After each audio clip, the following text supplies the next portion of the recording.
An important element of a pathways program is to assess what the patient's preferences and goals of care are.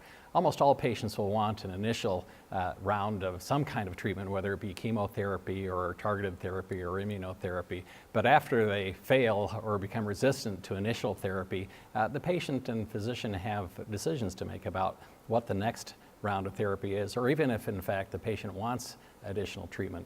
For patients who choose to have additional treatment, there are multiple second-line options in non-small cell lung cancer: chemotherapy plus an anti-VEGF or immunotherapy.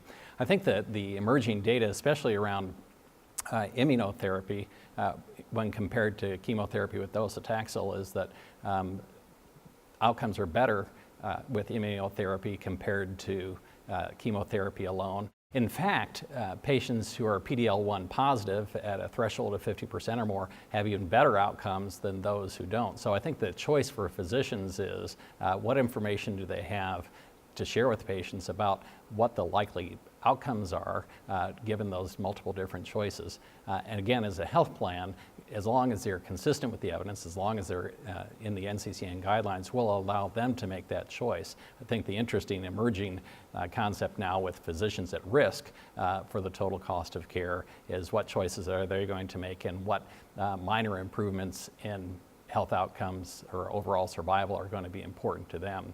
If you look, for example, at Keytruda in second-line non-small cell lung cancer, you get a 17 months overall survival benefit compared to docetaxel, which is around 8 or 9 months, a significant benefit. For patients who have a negative PD-L1 titer or have a lower PD-L1 titer, there are still multiple options available, although the differences between the outcomes in those different regimens are much narrower. So for example, patients who get PD-L1 or immunotherapy versus chemotherapy plus anti-VEGF therapy, the differences aren't significant. Certainly better than chemotherapy alone, but there are still those options and the side effects that have to be considered in choosing which therapy a patient wants to receive.